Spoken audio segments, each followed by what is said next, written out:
1절까지의 말씀을 합독하겠습니다. 신약성경 95페이지 누가복음 5장 1절에서 11절까지의 말씀입니다. 찾으셨으면 합독할까요? 누가복음 5장 1절에서 11절까지 말씀. 시작. 무리가 몰려와서 하나님의 말씀을 들을새 예수는 게네사렛 호숫가에 서서 호숫가에 배 두 척이 있는 것을 보시니 어부들은 배에서 나와서 그물을 씻는지라. 예수께서 한 배에 오르시니 그 배는 시몬의 배라. 육지에서 조금 떼기를 청하시고 앉으사 배에서 무리를 가르치시더니 말씀을 마치시고 시몬에게 이르시되 깊은 데로 가서 그물을 내려 고기를 잡으라. 시몬이 대답하여 이르되 선생님, 우리들이 밤이 새도록 수고하였으되 잡은 것이 없지만은 말씀에 의지하여 내가 그물을 내리리이다 하고 그렇게 하니 고기를 잡은 것이 심이 많아 그물이 찢어지는지라. 이에 다른 배에 있는 동무들에게 손짓하여 와서 도와달라 하니 그들이 와서 두 배의 체험에 잠기게 되었더라. 시몬 베드로가 이를 보고 예수의 무릎 아래 엎드려 이르되 주여 나를 떠나소서 나는 죄인이로소이다 하니 이는 자기 및 자기와 함께 있는 모든 사람이 고기 잡힌 것으로 말미암아 놀라고 세베대의 아들로서 시몬의 동업자인 야고보와 요한도 놀랐습니다.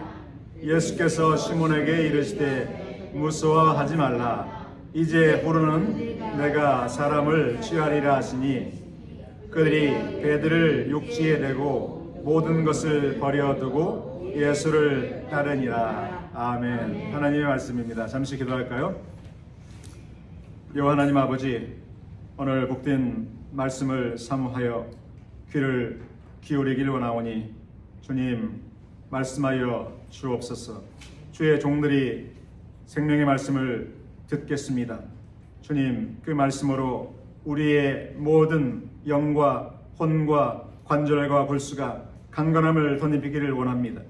능력으로 충만해지기를 원합니다. 기쁨과 감사, 은혜가 충만하길 원합니다. 주님 만져 주시옵소서. 우리의 마음을 부드러운 마음으로, 아름다운 마음으로, 참으로 겸손한 마음으로 변화시켜 주시옵소서. 이 생명의 말씀이 우리의 삶의 지표가 되고 등불이 되게 하여 주시며 능력이 되게 하여 주시며 또 복음 증거하는 그러한 놀라운 말씀이 될 수 있도록 역사하여 주시며 참으로 주님을 따르는 복된 말씀이 될 수 있도록 역사하여 주옵소서. 예수님 이름으로 감사하며 기도하옵나이다. 아멘. 할렐루야. 여러분 모두를 주님의 이름으로 환영하며 축복합니다. 함께 인사 하실까요? 사랑하고 축복합니다. 아멘. 오늘 설교 제목은요, 포기하지 않으시는 주님. 포기하지 않으시는 주님.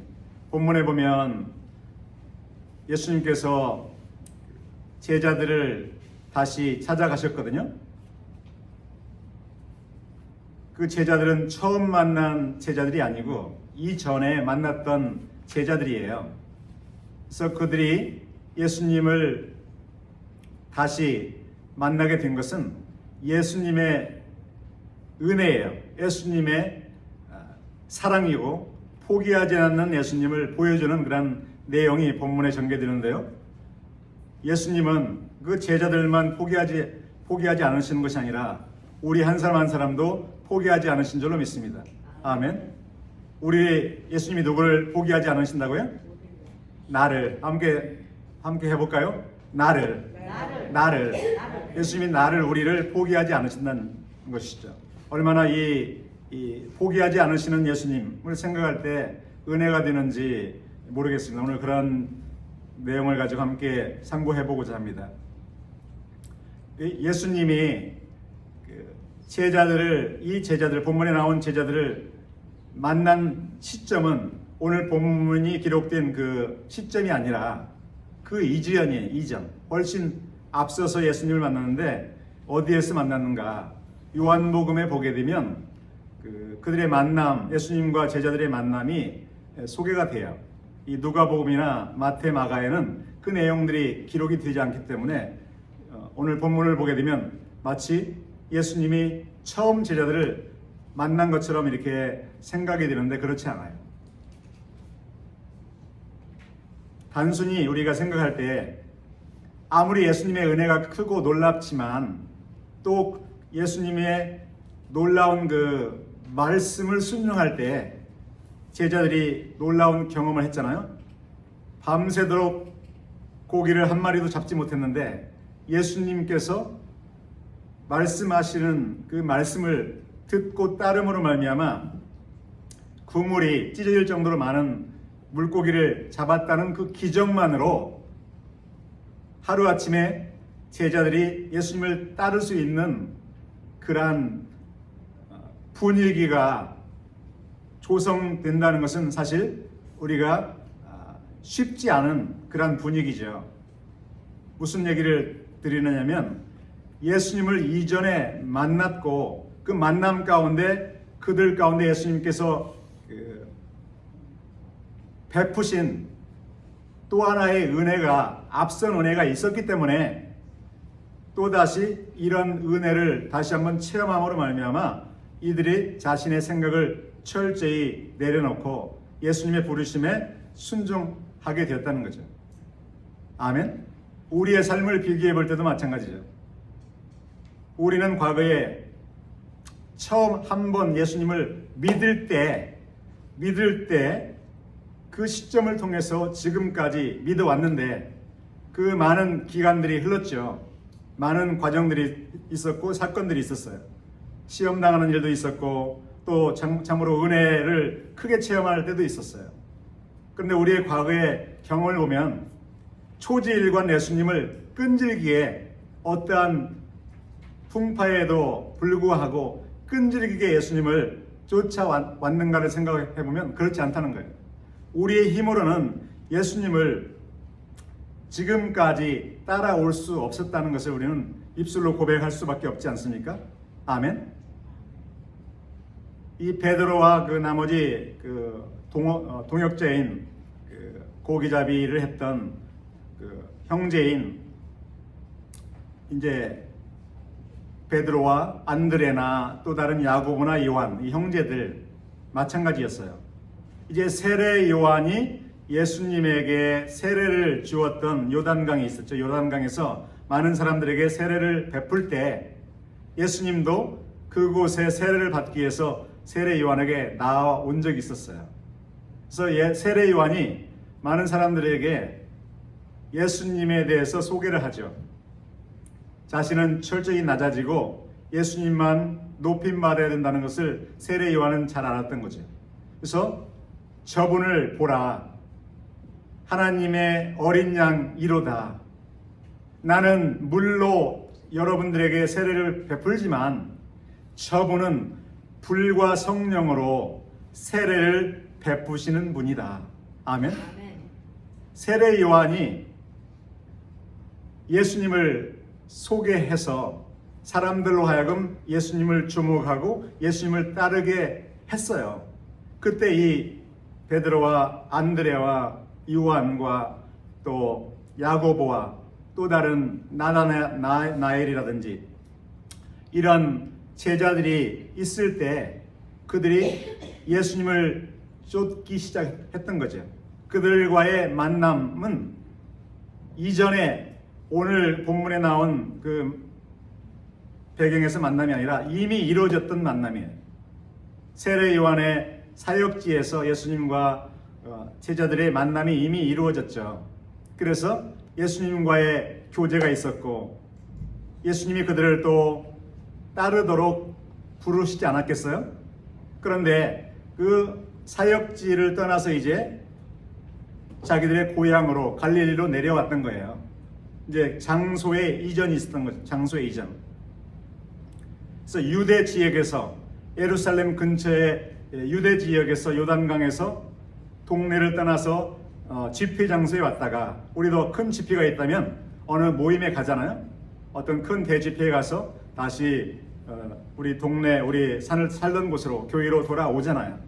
그래서 타지에 가서 예수님을 만났다가 이제 그들이 살던 고향으로 내려왔는데 예수님도 같이 내려오셨죠. 그런데 그들이 예수님과의 만남을 지속하고 예수님을 제자로서 예수님을 따라야 함에도 불구하고 예수님이 기대하는 내용이었죠. 그럼에도 불구하고 생업에 종사하게 되는 거예요. 예수님과의 만남을 지속하지 않고 예수님과의 교제를 지속하면서 제자로서의 훈련을 받아서 예수님께서 분부하신 일들을 사도로서의 일을 감당하기로 할 것을 기대하는 가운데 예수님께서 인도했지만 어느 순간 생업을 책임지고 있기 때문에 가장으로서, 그죠? 아들로서 다시 갈릴리 바닷가에 과거에 했던 일들로 다시 돌아간 상태에서 예수님과의 만남이 지속되지 않기 때문에 예수님이 어떻게 했겠어요? 여러분 같으면 어떻게 했겠어요? 찾아갔겠습니까? 당연히 찾아가죠. 제자를 만들기 위해서 하루 이틀 걸리지 않기 때문에 수많은 기간이 걸리기 때문에 학생이라면 스승을 찾아가서 배워야 되는데 학생들이 스승을 찾아가지 않고 자기의 해야 될 일 때문에 그 배움의 과정을 포기하는 것과 다름없는 거죠. 그래서 예수님께서 스승으로서 그들에게 다시 찾아가는 장면이 오늘 장면이에요.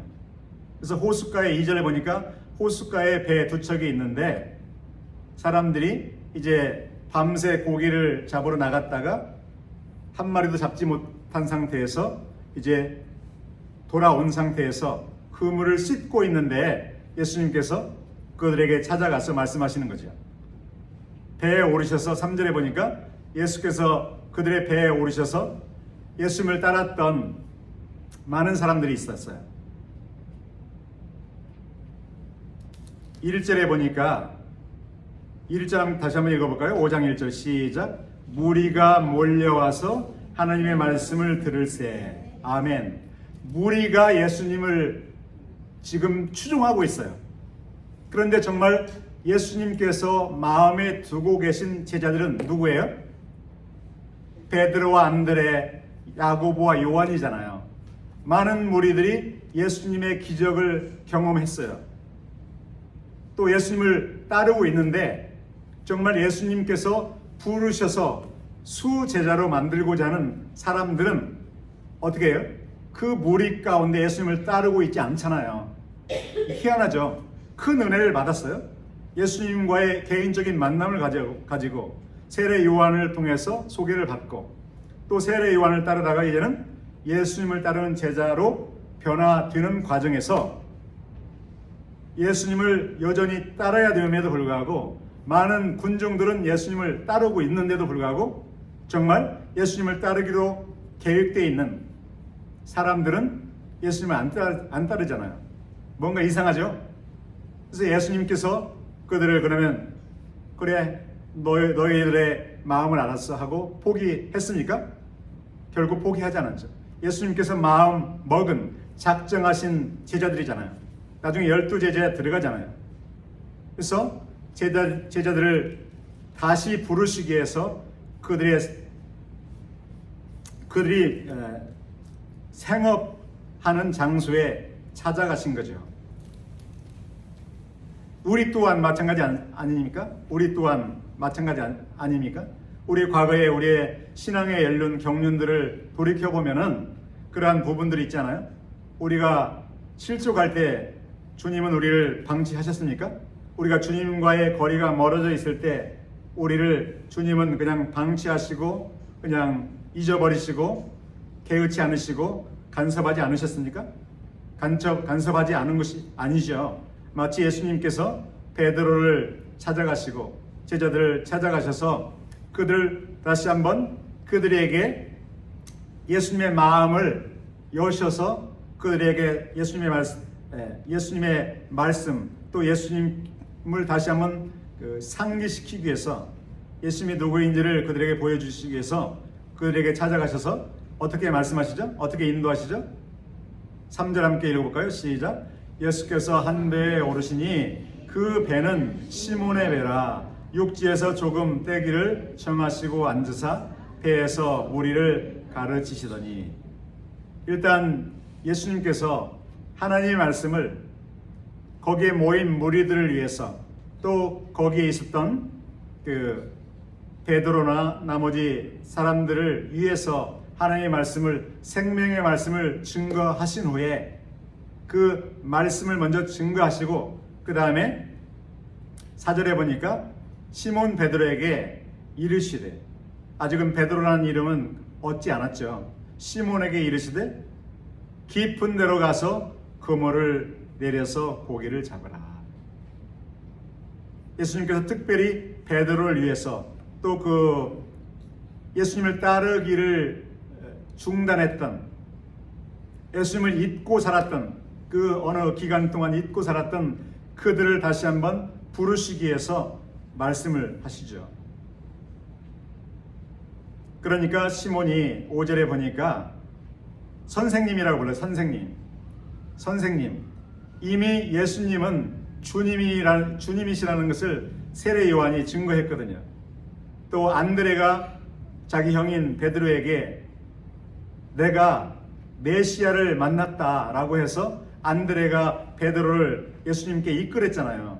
근데 베드로는 그 사이에 그 최초에 가졌던 만남 가운데 경험했던 그 은혜와 그 부르심을 잊어버린 거죠. 그의 호칭을, 그의 부르심에, 그가 부르는 그 호칭을 보게 되면 그의 영적인 상태를 우리가 짐작할 수 있습니다. 선생님, 랍비요, 선생님, 우리들이 밤이 새도록 수고하였지만 잡은 것이 없습니다.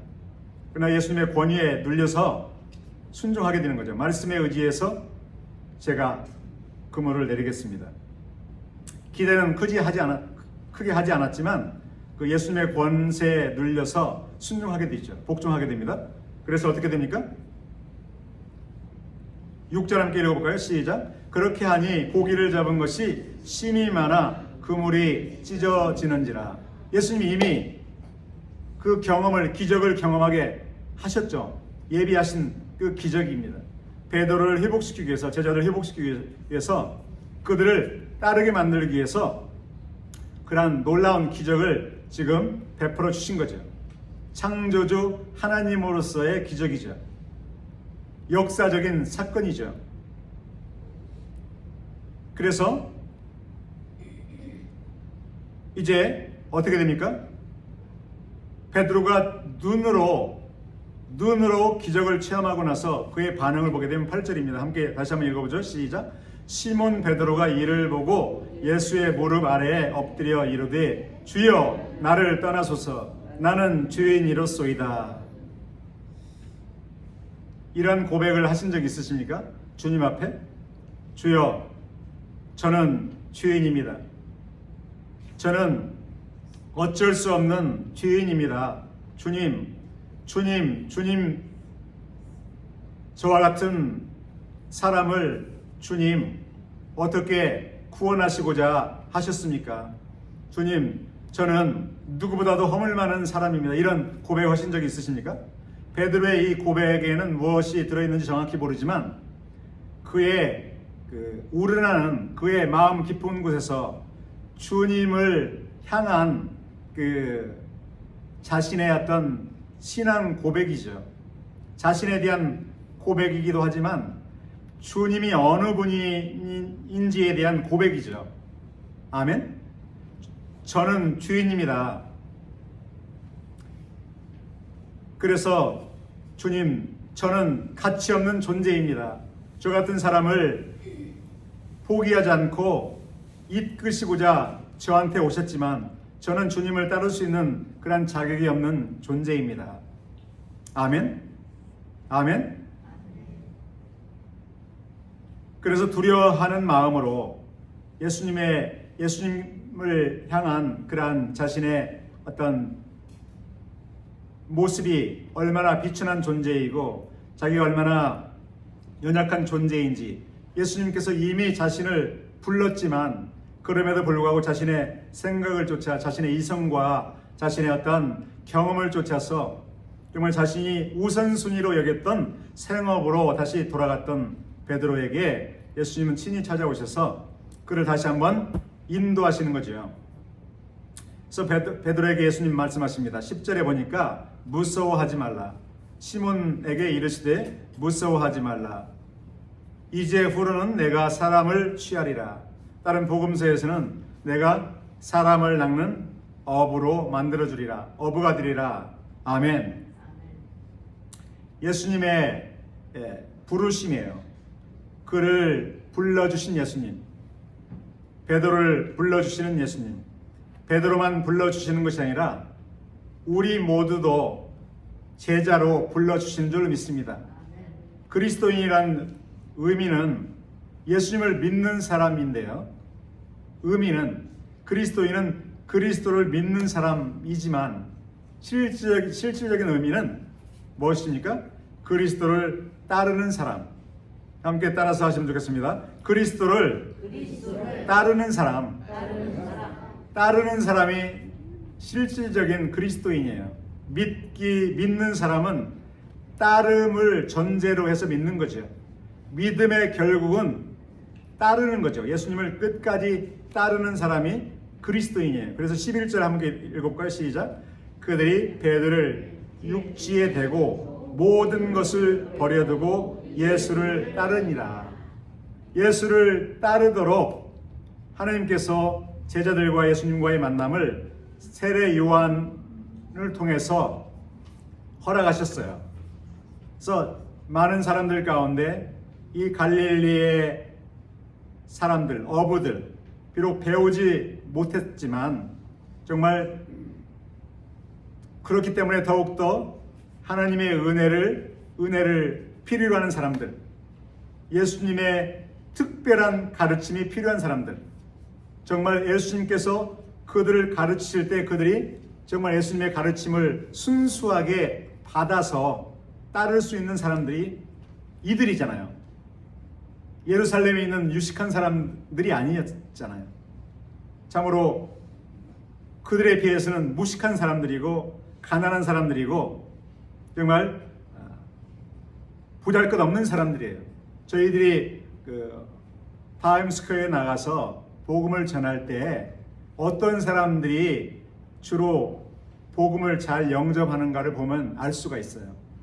유식한 사람들, 인텔리전트한 사람들, 또 잘생기고 부유한 사람들, 백인들 얼마나 많아요? 그들은 잘 안 들어요. 자신이 가지고 있는 그러한 명예가 있고 명성이 있고 포지션이 있어요.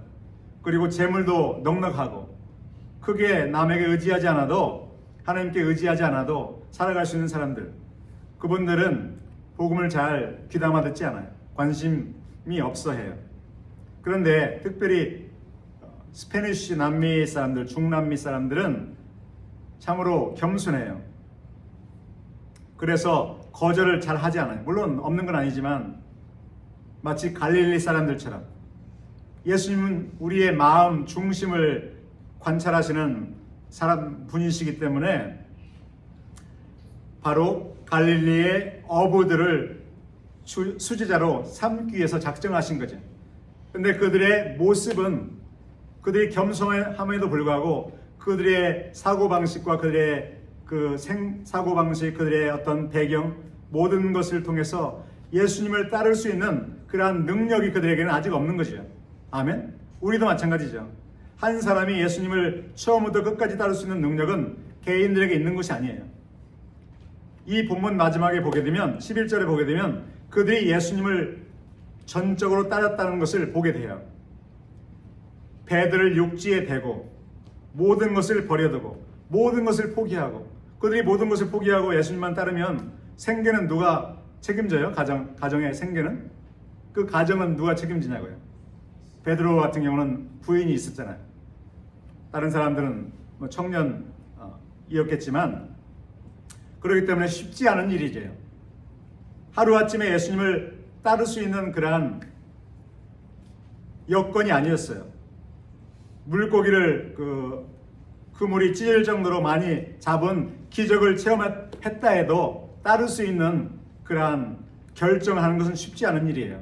그러나 그 전부터 이미 부르셨고 예수님께서 그를 부르셨기 때문에 이미 그들의 마음 가운데 예수님을 향한 마음이 자리 잡고 있었던 것을 알 수 있고, 또 오늘 두 번째 어떤 체험을 통해서 예수님이 그들을 향하신 그 사랑, 그들에게 베푸시는 그 은혜, 그죠?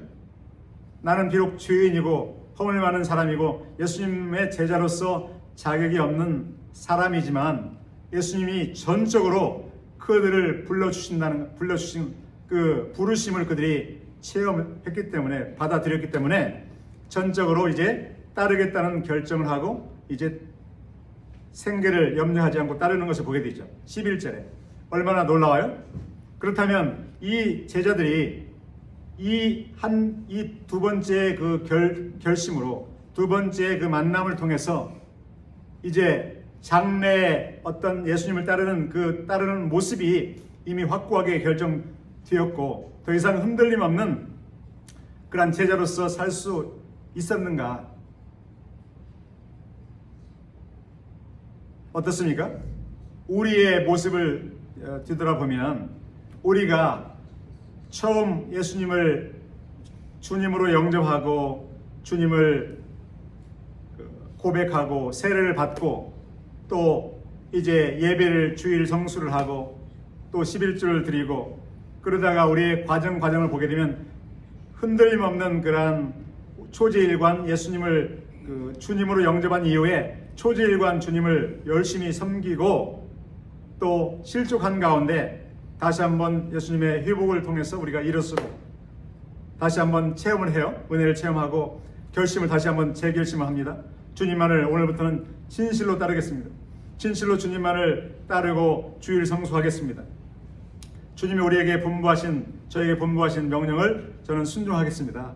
이렇게 결단하고 지속적으로 그 결심을 유지하고 끝까지 주님을 따라왔습니까? 베드로를 보면 예수님을 전적으로 따른 것처럼 보이죠. 그 내용만을 보게 되면 모든 것을 버려두고 예수님을 따랐다라고 기록되어 있기 때문에. 그런데 어떻습니까? 우리가 좀 아침에 함께 주일 찬양을 부르신 것처럼 겟세마네 동산에서 예수님께서 이제 십자가를 지시기 위해서 그 땀방울이 핏방울로 변할 정도로 정말 사생결단 그 부르심을 아버지의 그 명령을 좇기 위해서 십자가를 지라는 아버지의 그 구원 사역을 이루시기 위해서 예수님이 순종하는 그 겟세마네 동산, 그 정말 철저한 혹독한 그런 고난의 시간들을 겪었잖아요. 그 옆에 제자들이 있었는데 예수님 실제 그 순간 그 과정을 거친 후에 예수님께서 제사장들이 보낸 군졸들에 의해서 붙들렸을 때 그때 제자들은 어땠습니까? 끝까지 예수님을 곁에 지키며 예수님이 당하는 고난을 견디기 위하여, 핍박을 견디기 위하여 끝까지 함께 있었습니까? 그렇지 않았죠. 순간순간 예수님을 따르고자 결단을 하지만 마음은 원이로되 육신이 연약한 관계로 제자들은 또다시 예수님을 3번씩이나 부인하지 않았습니까? 그게 제자들의 모습이에요. 예수님은 그들의 연약한 모습을 잘 아시고 계셨기 때문에 그럼에도 불구하고 예수님은 그들 다 용납하시죠. 그들 다 용납하시고 또다시 찾아가시지 않습니까? 부활한 예수님께서 제자들을 또 찾아가셔서 어디로 찾아갑니까? 바로 오늘 본문에 나오는 그 갈릴리 바닷가에 그들이 생업을 하기 위해 다시 모든 것을 포기하고 갔을 때 예수님은 다시 그들에게 찾아가셔서 그들의 신앙을 다시 회복하시죠. 함께 따라서 하시면 좋겠습니다. 내가 나를 사랑하느냐? 내가 나를 사랑하느냐? 주님, 제가 주님을 사랑하는 것을 주님은 아십니다. 주님을 사랑하는 마음이 있지만 그들의 마음이 연약한 관계로 핍박을 이길 수 있을 만큼 그러한 능력이 없는 문제로 말미암아 그들은 또다시 예수님을 부인하게 되고, 연약한 가운데 시름에 근심 걱정에 빠져 있는 사람들에게, 제자들에게 예수님 또 찾아가셔서 그들을 회복시키시죠. 그리고 결국 그들이 예수님이 하신 사역을 감당하기 위해서 결론적으로 최종적으로 어떻게 하십니까? 그들에게 오순절 마가의 다락방에 성령을 부어 주시죠. 아멘. 성령을 부어 주심으로 말미암아 그들의 진정 하나님의 능력으로 그들이 전신갑주를 입었을 때 비로소 그들이 최종적으로 흔들림 없이 예수님을 따르게 되는 것을 우리가 보게 되지 않습니까? 사도행전에서 복음서를 지나서 사도행전을 보게 되면 사도들이 예루살렘과 온 유대와 사마리아 땅 끝까지 이르러 복음을 증거하는 사도적인 행전, 예수님께서 베푸셨던 그러한 전도 사역들을 그들이 감당하기 위해서 가장 절실히 그들에게 필요했던 것은 무엇입니까? 성령이죠, 성령. 그래서 예수님은 한 사람을 부르셔서 그들에게 성령의 능력으로 장착시켜서 예수님을 끝까지 따를 수 있도록 하시기 위해서 과정이 있다는 거예요. 그래서 우리가 어떤 한 사람 볼 때, 나 자신을 볼 때 내가 과연 예수님을 따를 수 있는 사람으로 얼마나 준비되어 있는지를 점검해 볼 때, 여전히 우리가 준비되지 않은 모습을 갖고 있을지라도 우리는 낙심해서는 안 될 줄로 믿습니다. 아멘. 낙심하지 말자. 우리의 삶 가운데 여러 가지 고난이 있고 시련이 있고 또 정말 낙심이 찾아오지만 중요한 것은 무엇입니까? 우리보다 더 크시고 능력이 많으신 아버지께서 우리를 포기하지 않으시고 예수님을 통해서 성령으로 말미암아 우리를 인도하고 계신다는 거죠. 아멘. 그러한 믿음을 가지고 우리는 나아가야 될 줄로 믿습니다. 연약한 베드로를 수제자로 만드신 예수님은 그와 같이 우리를 연약한 사람에서 강력한 사람, 그죠? 아멘. 에베소서 6장 10절 이후에 보게 되면 너희는 주 안에서 강건하라. 하나님의 전신갑주를 입으라. 마귀를 대적하라. 아멘. 우리는 그래서 우리의 모습, 우리의 연약한 모습을 바라보지 않고 우리를 포기하지 않으시고 우리를 제자로 삼으시기 위해서 계획하셨던 그 계획을 경륜대로 인도하시는 예수님을 바라봐야 된다. 우리의 연약한 모습을 바라보지 말고 우리가 시험에 들고 낙심이 찾아올 때는 그것을 물리쳐야 되는데, 물리치기 위해서는 어떻게 해야 되는가?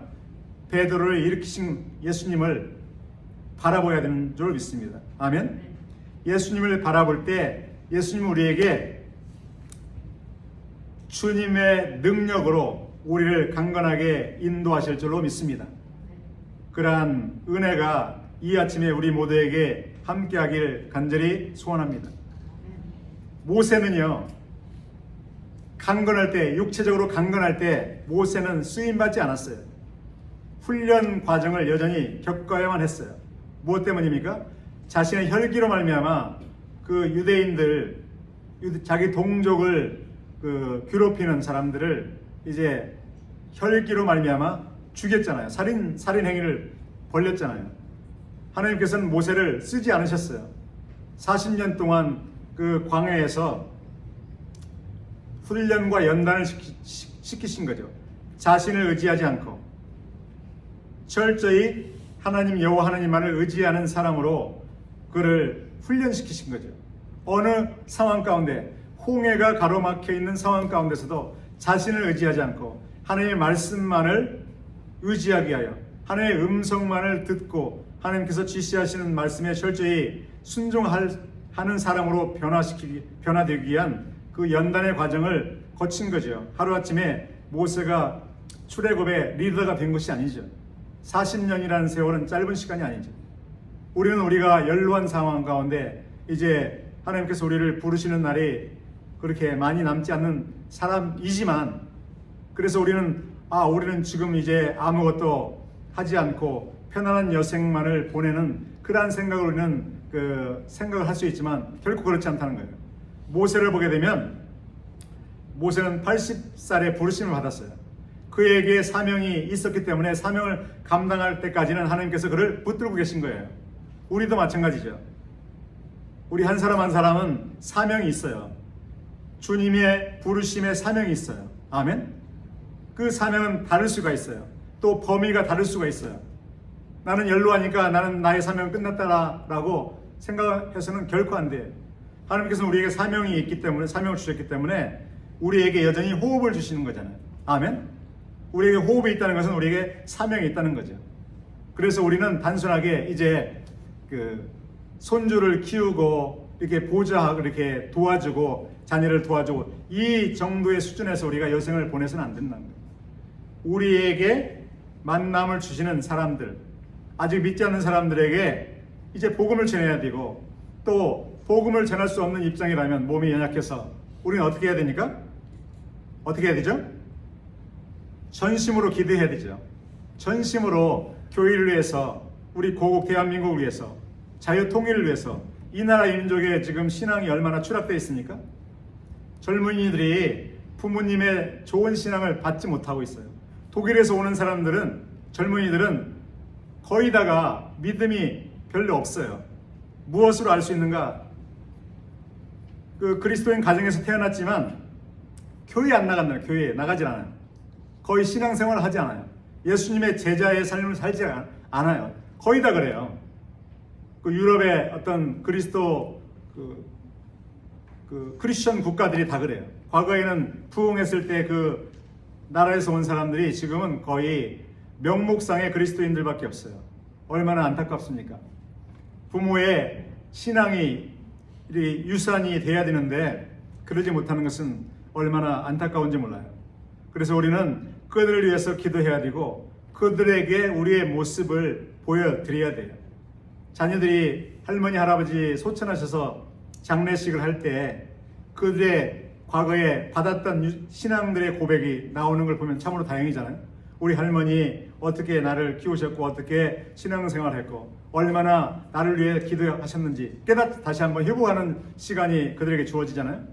그들을 위해서 우리가 기도를 쉬지 않고 자녀들을 위해서 또 젊은이들을 위해서 우리가 해야 될 일이 너무 많은데 그러기 위해서는 우리가 나약해져서는 안 돼요. 몸은 나약하지만 또 영은 속사람은 날마다 강건하다. 육신은 후패하지만 후패할 수밖에 없죠. 정해진 연수가 있기 때문에 70, 80 이상 100세. 그러나 우리의 속사람, 우리의 영은 날마다 강건하다. 무엇으로 강건하죠? 주님 안에서 주님이 주시는 성령으로 말미암아 우리가 강건하게 되면 우리가 끝까지 부르실 날까지 사명을 감당하게 될 줄로 믿습니다. 우리를 포기하지 않으시기 때문에 우리는 가능한 줄로 믿습니다. 우리가 설령 포기했을지라도 우리는 주님이 우리를 다시 회복시키시기 때문에 우리는 반드시 사명감을 다시 회복함으로 말미암아 우리가 끝까지 제자로서의 삶을 이제 살아야 될 줄로 믿습니다. 그래서 결국은 영광스러운 부활을 경험해야 되죠. 해의 부활을 경험해야 될 줄로 믿습니다. 아멘. 해의 부활, 달의 부활, 또 별의 부활이 있다고 말씀드렸는데요. 부활의 영광이 다르기 때문에 우리는 최대한 영광스러운 부활을 우리 모두가 경험하기 위해서는 이 땅에서 우리가 어떠한 삶을 사는가가 너무도 중요하죠. 반드시 우리에게 맡겨주신 그 사명이 있어요. 큰 사명이 있고 작은 사명이 있어요. 그건 중요하지 않아요.